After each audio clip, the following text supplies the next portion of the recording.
자, 그래서 도요새에 관한 명사, 예, 저렇게 정리해 드렸고요. 자, 우리 지금 첫 번째 문단에 거의 마지막까지 와버렸네요.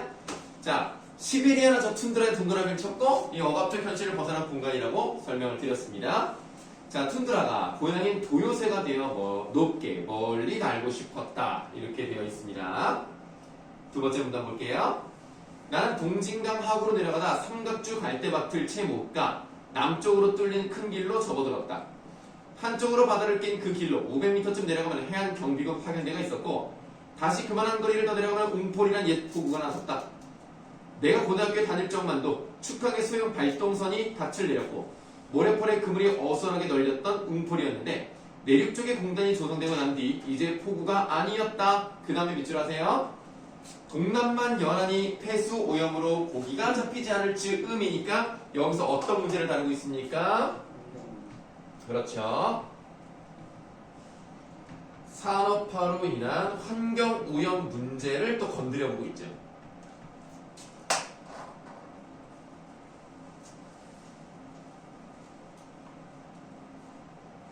때마침 웅포리까지 포장도로가 닦이자 그곳은 유흥가로 변했다. 불과 3년 전이었다. 처음 어민들은 해변가에 포장 주방을 차리고 즉석 매운탕과 생선회를 팔기 시작했다. 물론 물고기는 북은 어촌에서 받아왔다. 그러자 작업복에 안전모를 쓴 공장 기술자들이 출퇴근용 자전거나 오토바이를 타고 웅포리로 몰려나왔다. 장사가 쏠쏠히 잘 되자 버스 노선까지 생겼다. 돈 깨나 만지는 시내 투기꾼들이 웅포리에 여자까지 갖춘 큰 방석집을 벌였다. 이 방석집이라고 하는 것은 좀 싸구려 술집 정도로 생각하시면 돼요. 웅포리는 단박 소문난 유흥가로 발전했다 하고 이제 A로 묶여져 있는 부분이 나타났는데 A의 맨 첫 번째 단어가 뭐예요? 나예요. 그러니까 몇 인칭입니까? 1인칭입니다. 서술자가 1인칭이에요. 자, 나는 웅포리로 가는 참이었다. 그럼 여기서 나는 누굽니까? 병국입니다. 병국이 시점으로 가고 있어요. 그곳으로 가면 내가 늘 찾는 집이 있었다. 유흥가에서 좀 떨어진 암벽 아래 아바의 집이 있어요. 자, 아바의 집이라는 이 이름부터 좀 어떤 느낌이에요? 어떤 느낌이야? 아니 그게 아니라 뭔가 북한 쪽 사람이 만들어 놓은 것 같지 않습니까? 네, 아바이라고 하는 북한에 쓰는 말이니까. 실제로 이 집의 주인이라고 할 수 있는 할머니가 38따라지라는 말이 나와요. 자, 아바이 집이라는 해먹은 소주집이 있었다. 칠순에 가까운 할머니가 손자 하나를 데리고 소주에 매운탕을 파는 들어앉은 주막이었다. 그 할머니는 함경남도 함흥에서 6.25 전쟁 흥남 철수 때 피란 나온 38따라지로 우리가 뭐 38따라지가 뭔지 사전적 의미가 나와있지 않습니다만 느낌상 38선을 넘어서 내려온 사람 이런 느낌이겠죠? 나는 그 술집을 아버지로부터 소개받았다. 서울서 내가 낙향했을 무렵 어느 날 아버지는 나를 데리고 아바의 집으로 갔다. 이젠 너도 아비와 같이 잔난을 나이가 된 것 같아. 너가 어릴 적부터 나는 사실 오늘같이 이런 날을 기다린 셈이지. 자식과 술잔 함께할 날을 말이야. 그리고 밑줄 내 맺힌 과거지사를 들어줄 놈은 역시 마다들밖에 없으려냐고 말이야. 그러면 어렸을 때는 얘기를 못했지만 이 마다들이 가장 먼저 성인이 되니까 같이 술을 마시면서 이야기를 나눌 수 있다. 술을 마시며 이야기한다? 그럼 뭐예요? 술을 마시며 얘기한다. 어떤 의미를 가져요? 진솔을. 맞아. 마음속에 있는 걸 털을 수 있는 거야. 그래서 지금 여기서 이 날을 기다리고 있었던 거예요. 병국이가 자신의 아픔을 이해하고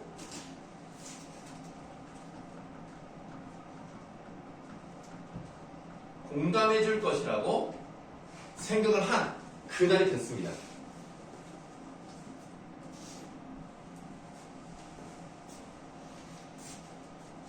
하경이 어떻게 잘 알아? 네? 그냥 해봤어요? 네? 약간 취중 진담. 아, 취중 진담 해봤어요? 응. 아, 예, 알겠어요. 자, 목로는 몰라도 됩니다. 네, 그냥 널빤지로 길쭉하게 만든 술상 정도로 보시면 돼요. 목로에 소주병 놓고 마주 앉아 아버지가 나에게 말했다. 그날 나는 아버지와 많은 이야기를 나누었다. 아버지가 동해를 볼 때 느끼는 의미며 도요새를 왜 사랑하는가? 왜 사랑하는가? 아직은 알 수 없습니다. 읽어보면 나오는데 왜 사랑할까요? 일단 이 병국이가 새를 좋아하는 이유랑 비슷하긴 해요. 근데 구체적으로 지금 위에서 도요새가 되고 싶은 거예요? 그 뒤에 내용 보면 대충 뭐 나오지 않아요? 왜 새가 되고 싶어? 어디 가고 싶은 거야? 고향. 맞아, 고향으로 가고 싶은 거야. 고향에 가족들이 있어. 누구도 있죠? 약혼자들 있죠. 물론 뭐 지금 가서 뭐 약혼자랑 다시 약혼하겠다는 의미는 아니겠지만 어떤 자신의 젊었을 때 추억과 소중했던 그런 시간이잖아요. 그런 게 그리운 거겠죠. 처음으로 가슴 깊게 새겨들었다. 내가 유행을 보러 가되자 나는 곧 전향했어. 아버지가 말했다. 나는 내 뜻뜻한데요? 뜻뜻에 따라 국군으로 자원 입대한 셈이지. 6개월 뒤 금화 전투에서 훈장을 받고 난 육군 소위로 승진되었어. 그때가 일사후퇴에 끝난 뒤였으니 그로부터 다시 고향 땅을 못 밟고 말았지 않는가. 고향 땅이 수복되면 가족 데리고 이남으로 내려오러 꿈을 꿨던 게 모두 수포로 돌아갔어. 내가 변하기 시작한 게 그때부터야. 껍질 깨고 세상으로 나오려던 병아리가 다시 달걀집으로 들어가고 싶어 했으나 이미 원상태 복귀가 불가능한 그런 경우라니까. 받아보시면 뭐 주먹은 아니니까 뭐 껍질 깨고 나왔다라는 게 비유적인 표현인데 병아리가 다시 달걀집으로 들어가고 싶었다. 안 되잖아요. 이미 돌아갈 수 없는 강을 건너버린 거지. 근데 이게 뭐예요? 분단으로 인한 정신적인 상처가 치유되지 않은 거야. 예전으로 돌아갈 수가 없는데 그러고 싶어 하는 거야. 그러니까 이게 불가능한 거죠. 이게 극복되지 않습니다. 항상 머릿속에, 마음속에 그때 추억이 있으면서 항상 괴로워요. 아버지는 주머니에서 수첩을 꺼냈다. 수첩을 뒤지더니 낡은 편지 봉투를 집어냈다. 아버지 손이 떨렸다. 나는 아버지가 또 고향 통천에 두고 조부모님과 두 삼촌, 고모 두 분과 함께 찍은 옛사진을 보여주는 줄만 알았다. 나는 이미 그 낡은 사진을 수십 차례도 더 보았다. 그러나 아버지가 꺼낸 사진은 명함 크기의 그 가족 사진이 아니었다. 색날과 누렇게 바래진 메모 쭉 합시다. 우표만한 증명사진. 이게 바로 약혼자 사진이고 그만큼 약혼자에게 품었던 마음이 절실했다는 것을 보여주는 소재가 되는 거죠. 이거에 대해서 여러분들 좀 나쁘게 생각하지는 말아주세요. 이미 병국이 엄마도 있어요. 그러니까 병국이랑 병식이는 이 북한에 있는 사람들과 관련이 없는 사람입니다. 그러니까 약혼자는 따로 있고 결혼을 못했고 내려와서 새로운 가족을 만든 게 바로 이제 병국이 병식이. 약혼자를 그리워한다고 해서 엄마를 싫어한다는 뜻은 아닙니다. 그거를 좀 그냥 아름답게 받아들여 주시고 사실은 사이는 좋지는 않아요. 그 내용을 보시면 딱히 그렇게 사이가 좋지는 않은데 어쨌든 그냥 잘 살고는 있어. 맨날 구박하고 뭐 저런 아빠가 저 모양이가 아들이 저 모양이 이런 말을 하긴 하는데 그래도 그냥 나름대로 살고 있는 사람이니까 너무 나쁘게 생각하지 말아주세요. 넌 이제 이해할 거야. 이 사진 보더라도 나를 미워하지 않을 줄. 아버지는 그 사진을 내게 건네주었다. 모서리는 입에 달았고 거북등같이 가로세로 주름마도 진 색바른 사진에 처녀 얼굴이 박혀 있었다. 갈래머리를 저고리와 어깨 앞에 내린 곱상한 사진 주인이 누구인지 나는 짐작할 수 있었다. 자, 여러분들 뭐 뒤에도 한번 그 얘기를 하겠습니다만 사실 약혼자가 마음속에 있는 거잖아요. 그 약혼자의 모습은요 언제나 곱고 아름다운 젊을 때로만 기억이 돼요. 그러니까 사실 이 약혼자가 있다는 거를 병국이 엄마가 알면 당연히 기분이 나쁠 수밖에 없어. 왜냐면 자기는 늙어가는데 항상 마음속에는 젊고 예쁜 여자가 있으니까 이건 뭐 어디 뭐 잡을 수도 없고 이거 뭐 혼내줄 수도 없고 머리라도 잡고 끌어야 되는데 그게 안 되잖아. 그러니까 좀 아마 엄마가 알기엔 좀 그럴 거긴 한데 나는 알고 있죠. 통천에 계시다던 옛 약혼자시군요. 그럼 약혼자의 존재를 이미 알고 있었네. 실제로 보기만 한 거지 알고는 있었어. 그래서 2번 문제. 2번 문제의 답은 2번입니다. 아버지가 가족들에게 감추고 살아온 약혼자가 있었음을 병국이 알게 된다. 아닙니다. 사진을 이제 처음 본 거지. 감추고 있었다? 아예 모르게 했다? 그건 아니에요. 알고 있었거든요. 그래서 2번입니다. 자, 다음 중략 부분 줄거리. 병국의 아버지는 철새가 도래할 때만 새를 보고 이북의 기억을 떠올리고 그 시간만을 살아있다고 느낀다. 병국의 어머니는 그런 남편과 학생으로 가다가 대학에서 제적된 병국이 경제적 능력을 갖추지 못한 채 새 때나 보러 나다니는 것을 못마땅하게 여긴다. 하루는 병국이 군에 억류되는 사건이 벌어집니다. 이게 얘가 철새를 조사를 해야 되니까 철새가 항상 민간인 지역에만 있는 건 아니잖아요. 군사 제한 지역에 있는 걸 보고 그거를 조사하러 그 갯벌을 이렇게 해서 막 가요. 하다가 걸렸지. 그래도 간첩 아니냐? 그냥 잡혀가지고 조사를 받습니다. 다행히 아빠가 훈장도 받은 군인이었기 때문에 실형이 보장이 돼서 빠져나가긴 하지만 이렇게 이제 아빠가 이제 데리러 왔고요. 자, 자신을 데리러 온 아버지에게 병국은 새가 집단으로 죽은 사건을 조사했었고 병식이 그 사건에 연루되어 있는 것 같다고 말한다. B 부분. 너 그날 석교천 방죽에서 말이야 새를 독설하고 오던 길이었지. 그래서 그게 뭐 어쨌다는 거야. 병식 표정에도 비로소 장난기가 사라졌다. 파생어죠. 자, 그는 조금 전 얘기의 종호처럼 아주 당당한 얘기야. 이 종호가 병식이 친구예요. 똑같이 새를 잡았는데도 아무런 거리낌이 없어요. 양심에 가책이 없는 애입니다. 뻔뻔스런 자식, 언제부터 그 짓 했냐? 그건 그렇고 왜 새를 죽여? 죽인 새로 뭘 해? 병국의 목청이 높아졌다. 여기서 좀 이상한 점 없어요? 병국이란 말이 나왔죠. 아까 A 부분은 뭐야? 나라 그랬잖아. 나. 병국이 입장에서 서술이 돼요. 병국이가 나로 나왔어. 근데 여기는 뭐야? 3인칭으로 한다는 거예요. 이 소설이 실제로 1부는 병식이가 나야. 2부는 병국이가. 3부는 아버지가 나고 4부는 관찰자로 가요. 그러니까 작가 관찰자로 가요. 그래서 서술자가 이 B 부분은 바깥에 있어요. 그게 네 가지가 다 달라요. 마치 그거 뭐랑 비슷하죠? 그 시점이 계속 달라지는 그 소점이 있잖아요. 그 소설. 유명한 거. 아니, 구보씨 말고. 그 1부, 2부, 3부 각자 다 다른데 나로 나와.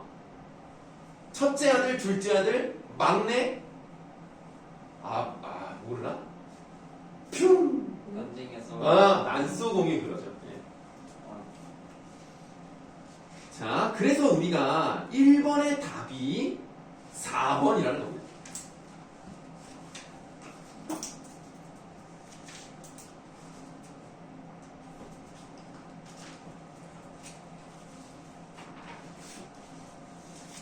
네, 그럼 3번 문제로 바로 가시죠.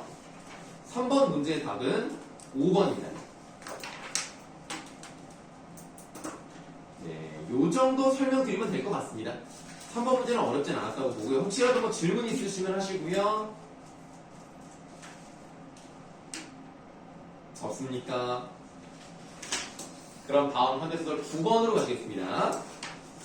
요것도 먼저 문제를 풀어보시는데 예전에 여러분들 2021년 2학기 1회고사에 나왔던 박완서의 소설이 있어요. 신서고 교과서에 있는 거. 기억나는 거 있습니까? 저 수행했던 그거였어요. 그러니까 뭐 제목이 뭐죠? 무슨 나무? 나무. 아니 목자 뭐 고목? 너무 많은데 그게 신선한 아니 나목도 물론 박완서에 많은데 신서고 교과서에 있는 작품이 있어요. 그 전쟁인데 육수 아, 전쟁인데 무슨 박힌 뭐? 어머니의 어머니. 말뚝. 아니 어머니 말뚝이 아니고 정말 엄마의 말뚝 맞아. 이. 네, 엄마의 말뚝 이예요. 그거랑 비슷한 느낌이 있기는 있어요. 이 박완서가 실제로 어느 지역 출신인지 아십니까? 북한 맞는데 황해도 개풍군 사람이에요. 그래서 실제로 자기 오빠가 전쟁 중에 죽어요. 여자예요? 박완서 여자인데? 몰라. 왜 이렇게 놀래? 남자인 줄 알았어. 내가 놀랬어. 박완서 여자예요. 그리고 박아서라는 사람이 사진을 찾아보시면 약간 남자같이 생겼어요. 왜냐면 그분이 40세에 처음으로 소설을 등단을 합니다. 대단한 사람이에요. 그러니까 40세에 등단한다는 거는 사실 굉장히 그 전에는 없었던 그런 일이고, 그리고 그 뒤로 정말 많은 작품으로 많은 점 발표했던 그런 사람이고, 나름대로 여러분들 박완서 소설은 어렵지 않아요. 어렵지 않으면서 내용의 빌드업이 좀 잘 돼 있는 소설이랄까? 이게 쌓아올려요. 쫙 쌓아올리다가 뭐 그랬다고 이런 느낌. 좀 그렇습니다. 여러분들 혹시 중학교 때 옥상 위에 민들레꽃 이런 거 배운 적 있어요? 거기도 보면 약간 반전. 그 여자의 집이라는 것도 있습니다. 그것도 반전. 엄마의 말뚝은 뭐 딱히 반전은 없는데, 뭐 요런 것도 뭐 약간 반전? 반전이라고까지는 아니고 어쨌든 그런 내용. 그러니까 앞에 이렇게 쌓아놓고 뒤가 이랬다고 이런 느낌. 그래서 아무래도 전쟁을 경험한 사람이고 북한 쪽 사람이었기 때문에 이 전쟁에 대한 얘기가 많이 나옵니다. 엄마의 말뚝도 그 얘기거든요. 이것도 그런 게 연결되어 있는 소설입니다. 자, 한번 풀어보도록 할게요.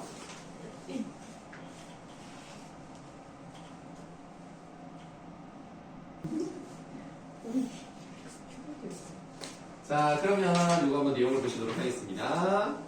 자, 처음부터 한번 내용 좀 볼게요. 상업적으로 난리를 하거나 아니면 중학교에 계속 있는 특이한 자기세계를 고집하고 있어 그런 데를 알려주고 평가도 받고 있는 중견학원에 나왔던 요즘 세 번째 개인전을 앞두고 그 준비 때문에 집에 들어오지 않고 시내에는 아틀리에 눈이 많았다. 아틀리에가 뭐예요? 숙박. 뭐? 숙박 시설. 숙박시설이요? 네. 아니잖아요. 여관. 아니, 그런 거 아니야. 아티스트를 위한. 그렇죠. 그냥 화랑 어. 미술하는 곳. 네. 아틀리에 묵는일이 많았습니다. 남편의 건강이 없는데 나는 가끔 먹을 것을 해가지고 나가보고 남편은 옷을 갈아입고 집에 들고 가는 정도였다. 아우, 남편을 되게 생각하는 사람이네. 어제도 나는 시내에 나갔다가 로스 고기를 좀 사가지고 아틀리에 들렀다. 출가한 딸이 와 있었다. 출가가 뭐예요? 집을 나갔어? 스님. 스님? 아니, 뭐, 야, 너 이거 제대로 안 읽었지? 어디가 스님이야? 아니 근데 원래 출가란 말은 스님. 아니, 여기서는 그 뜻이 아니잖아. 뭐야? 시집. 결혼해서 새로운 집을 꾸린 거잖아. 출가한 딸이 와 있었다. 남편은 출가한 딸을 모델로 그림을 그리고 있었다. 극도로 단순한 동화한 풍경이나 동물을 즐겨 그릴 뿐 인물이 남편의 그림에 등장하는 걸 거의 본 적이 없는 나는 적이 놀랐다. 그리고 그 인물 안은 밑줄 남편의 중뇌 화풍과는 전혀 다른 끔찍하고 섬세하고 생생하고 사실적인 그림이었다. 그래서 이것 때문에 남편과 딸 사이를 질투하는 원인이 되는데요. 근본적인 원인은 뒤에 나오죠. 그렇게 똑같이 닮게 그린 글이 나 좋은가 나쁜가는 둘째고 나는 울컥 혐오감부터 느꼈다. 혼까지 울마부터 영정을 보는 느낌이었다. 더욱 질린 건 모델인 딸과 화가인 남편이 이루고 있는 미묘한 분위기였다. 자, 미묘한 분위기 한번 내모아보도록 하겠습니다. 요게 이제 여러분들 이제 마지막 문제에서 그 보기 박스에 나와 있는 거랑 연결이 되는 부분인데요. 사실 이 남편하고 딸은요, 잘못이 없어요. 아니, 아빠가 딸 그림 그려줄 수 있는 거 아닙니까? 그런데 그게 중요한 게 아니라 일단 어쨌든 남편과 딸이 나에게 상처를 준 거야.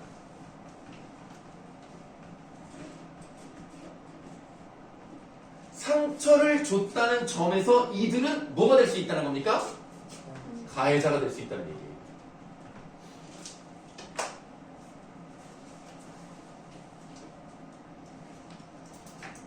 부드럽고 따숩고 만족한 교감한 사랑하는 부녀 사이에 그것으로서 이해할 수 있었으나 부녀 이상의 비밀스러운 무엇인가가 있었다. 그래서 좀 이상하게 보는 애들은 뭔가 둘이 무슨 관계가 아니냐 뭐 이렇게 막 추측을 해요. 둘이 전혀 그런 거 아닙니다. 그냥 둘이만 친하고 싶은 눈치가 역력했다. 둘은 나를 예의 바르게 반겼는데도 나는 밀려난 것처럼 느꼈다. 출가해서 3년째 갓돌질한 처대를 두고 있는 딸은 처녀 때와는 또 다른 윤택하고 기품 있는 아름다움으로 소파에 단정히 앉아 있었다. 만약에 출가가 스님이 됐다면 아이를 낳았다는 것은 좀 에바세바죠. 예.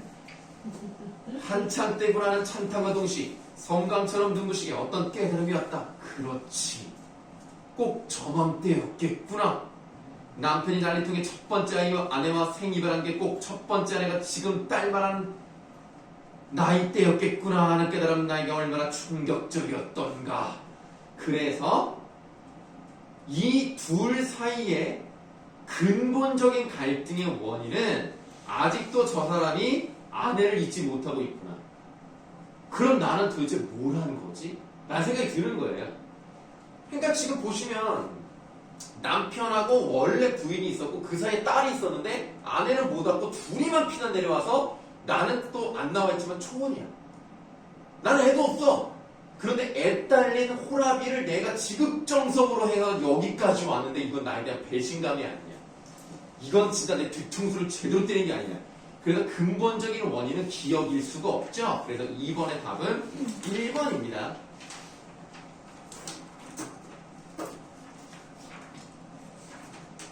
자, 다시 본문 돌아와서 더군다나 딸은 내 친딸이 아니고 남편과 첫 번째 아내 사이에서 난 딸이었다. 딸은 엄마를 닮는 겁니다. 내가 볼 때는 딸은 아빠를 닮는 확률이 높은 것 같더라고요. 그리고 아들은 엄마를 닮을 확률이 높은 것 같고요. 그러니까 물론 엄마를 닮은 딸도 있고 아들을 닮은 아빠가 아니라 아빠를 닮은 아들도 있는데 그런 경우도 물론 있지만 이렇게 크로스되는 경우도 많고 둘 다 비슷하게 반반씩 닮아서 누구를 닮았는지 모르겠는 사람도 있어요. 우리 아들이 그래요. 우리 아들이 누구를 닮았는지 딱히 말하기가 어려워. 근데 우리 아들은 선생님의 귀와 선생님의 아랫입술과 그리고 선생님의 눈의 30%를 닮았어요. 네, 그러니까 이 끝부분을 나를 닮고 이쪽은 아내를 닮았어요. 그렇기도 하더라. 그러니까 나는 눈이면 눈 이런 줄 알았더니 그게 아니야. 눈도 70대 30으로 닮았어. 신기하대. 코를 누구 닮은지 모르겠어요. 코는 잘 모르겠고 어쨌든 합쳐놓으니까 그냥 곰돌이가 나와버렸네. 너무 귀여워.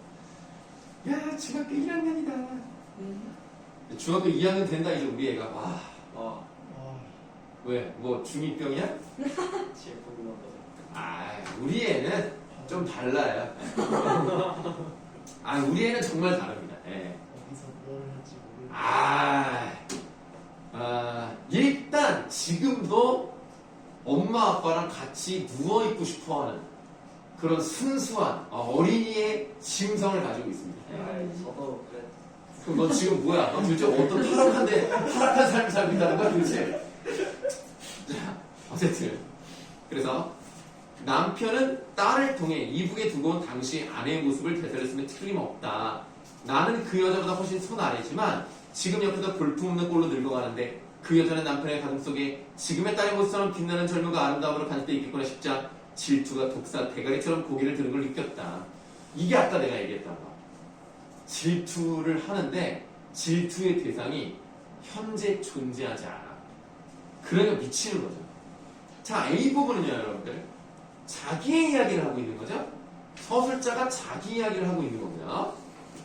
자, 중략 부분 줄거리로 가시겠습니다. 남편과 딸에 대한 배신감에 혼자서 겨울여행을 떠납니다. 혼자서 겨울여행을 떠나는 대단한 여행이 아니라 여러분 옛날에 온양온천이라는 거 유명했어요. 지금 많이 죽었습니다만 온양온천이 되게 유명했는데 거기를 이제 간다고 얘기를 합니다. 근데 지금 계절이 언제죠? 겨울이에요. 남편이 뭐라 그랬어요? 나 여행 갈 거야. 어디로 갈 거야? 어디로 갈 거야? 그러니까 뭐라 그 다음 말이 뭘까요? 에이, 그런 건 안 되지. 누구랑? 저런 말이 나올 줄 몰랐다. 아니, 누구랑이 아니고. 아니, 여러분들, 지금 이게 전체 내용이 나와 있지 않습니다만. 왜? 어? 왜? 이렇게 추운데 라는 말을 해요. 무슨 뜻이야? 가지 마라. 가지 말라는 거지. 그냥 그 말의 의미는 뭐겠어요? 사랑한가? 맞지. 근데 지금 여기서 어떻게 보면 사실 남편은 그냥 딸을 그린 거야. 나 혼자 오해하고 올 수 있는 거 아니야? 그러니까 남편은 이 아내를 사랑해. 아니 그 이렇게 추운데 어딜 가나 걱정을 한다고. 그래서 이 말을 하는데 처음에는 그냥 별 생각 없이 그냥 지나쳐 와서 여행을 떠나요. 그래서 이제 온양호숫가 여인숙을 가는데 이 온천이요 요즘하고 달라가지고 겨울에는 장사를 안 해요. 근데 어떤 한 집이 딱 여는 거야. 근데 딱 갔는데 그 주인집 아줌마가 아이고 어서 오세요. 아이고 막 이러는 거야. 그래서 약간 이 아줌마 이렇게 에바야 킹받네 약간 그런 느낌인 거야.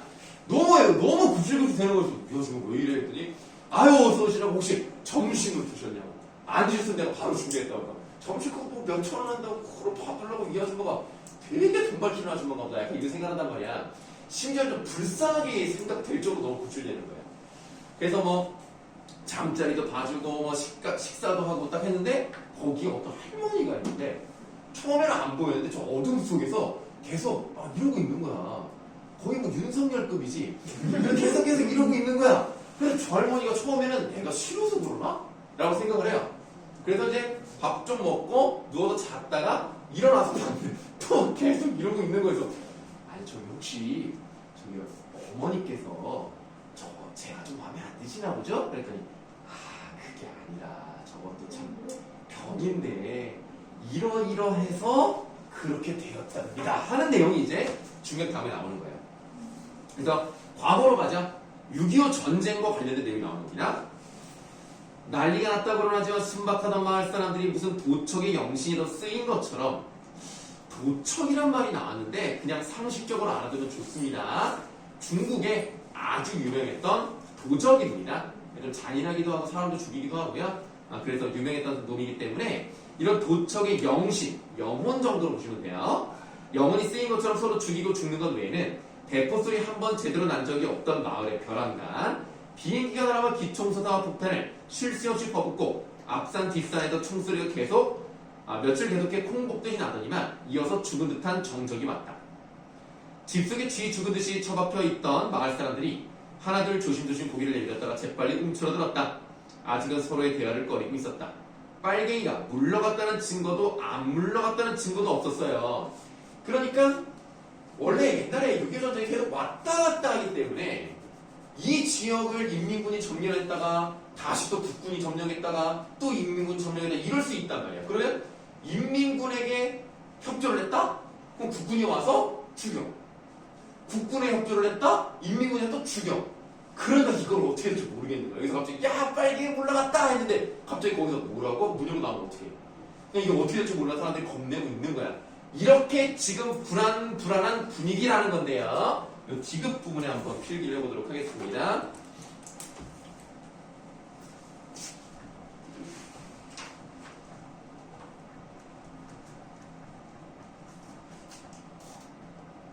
불행한 사건이 일어날 수 있는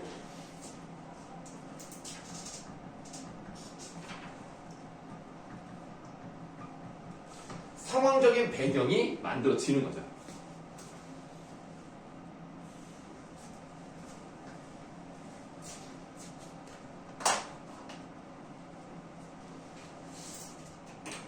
그쪽에 붙어서 새도 부리던 패거리들의 모습은 안 보였대요. 그럼 여기 그쪽은 어디를 말할까요?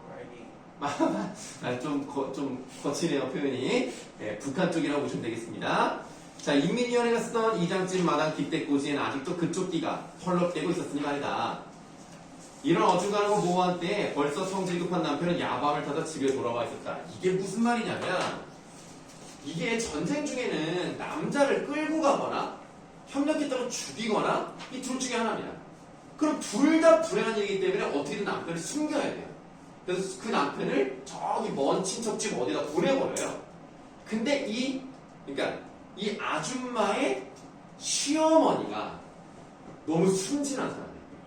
그래서 만약에 누가 따와서 저기 예전에 아드님이 있었던 것 같은데 요즘 어디 가셨나봐요. 그럼 뭐 저기 먼지 어디 갔어요? 라고 얘기를 할까봐 이 아줌마가 그렇게 교육을 시킵니다. 어머님 무조건 모른다고 해야 돼요. 아무리 친한 사람이 와도 이 개똥이네 누가 와도 그냥 나는 모른다 이것만 하셔야 돼요. 자 보기 한번 해보세요. 그래 몰라요 그거 잘하셨어요. 다음날도 자 연습해볼까요? 몰라요 이것만 연습을 한 거야. 그래서 이 남편이 아직 오면 안 되는데 성질이 급해가지고 와버렸네. 그래서 서울은 이미 수복했는데 쟤까지 것들이 여기서 보태봤자 며칠 더 버티냐는 거였다. 텃밭엔 이미 김장배추를 간 뒤였지만 울타리엔 기름이 잘잘 흐르는 에어박이 한참 잘 열 찬바람 내기였다.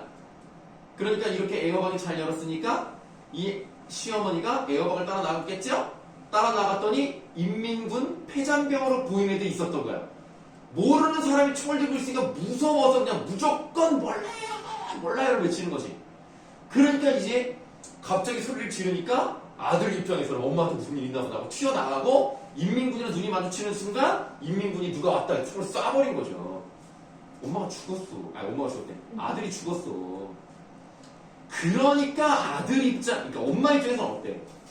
자기 때문에 아들이 죽었다라는 생각을 하지 않습니까? 그래서 그게 마음속에 너무 사무쳐서 그때부터 도리지를 멈추지 않아요. 자, B 부분을 봤더니 이거는 서술자 이야기가 아니네요.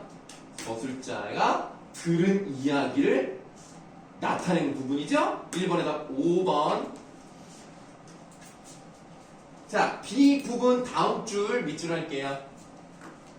자, 그 후 거의 실성하다시피 한 시어머니. 아까 말씀드렸죠? 아들을 죽게 했다는 죄책감 때문이야. 사동 표현이죠? 관형사절을 알았네요.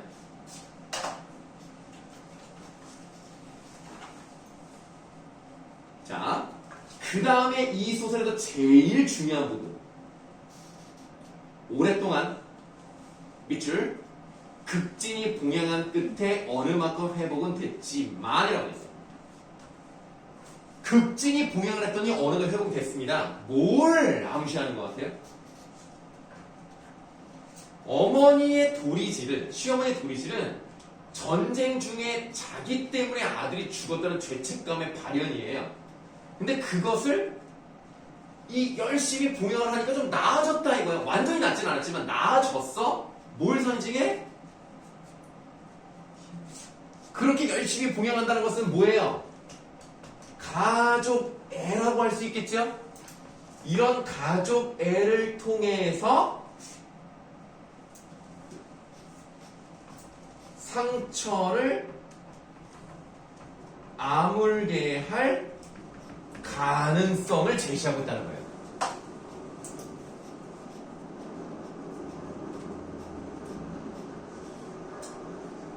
박완서는 이 얘기를 많이 합니다.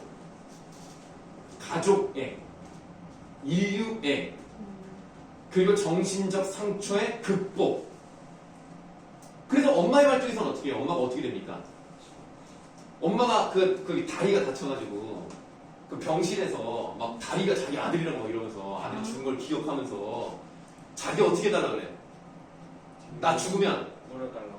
화장을 해가지고 뿌려달라. 그게 분단이라는 괴물을 무화시킬 수 있는 유일한 방법. 엄마가 맞서 싸울 수 있는 방법. 그래서 박완서 소설은 어떤 분단을 극복하고자 하는 여러 가지 방법을 제시를 합니다. 물론 그게 현실적인 방법은 아니에요. 문학적인 방법이지만.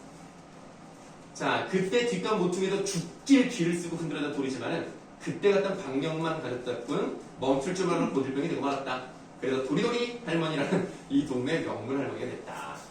그래서 그 얘기를 듣고 야, 어떤 말이 나오냐면 이 아줌마가 시어머니한테 이런 말을 해요. 대사업을 완수하실 때까지 제가 봉양을 해드려야죠.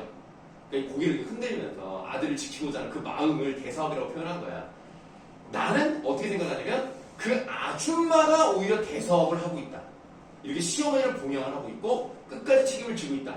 정말 가족애가 대단하구나 라는 느끼면서 그 아줌마야말로 대사업의 주인공이라고 생각합니다.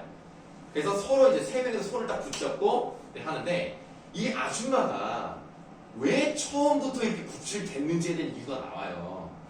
이 아줌마도 아들이 있어요. 그 아들이 자기 아빠가 총 맞고 죽을 때 그 엄마한테 엎혀 있었거든. 이해되시죠? 그래서 걔가 자라서 대학생이 됐는데 하숙집에서 어느 날 집을 나갔는데 안 들어온다는 거야. 그래서 처음에는 뭐 남자애들이 뭐 나가서 뭐 잠깐 친구 집에 잘 수 있고 그래서 하루 이틀 정도는 그냥 냅뒀는데 이게 지금 너무 안 들어오는 것 같다. 한번 오셔야 될 것 같다 해서 연락을 했어요. 그러니까 아무래도 아들이 지금 연락이 안 되니까 애가 원래 성실한 애거든. 성실한 애가 이게 3일, 4일 안 들어온다? 불안해. 가봐야 되잖아. 그래서 어떤 생각을 하냐면 미신을 하나 만들어요. 만약에 손님이 오셔서 값을 지불한 것을 가지고 교통비를 했다. 그럼 우리 아들에게는 아무 문제도 없을 것이다. 나는 어떤 이상한 미신을 만들어놔요.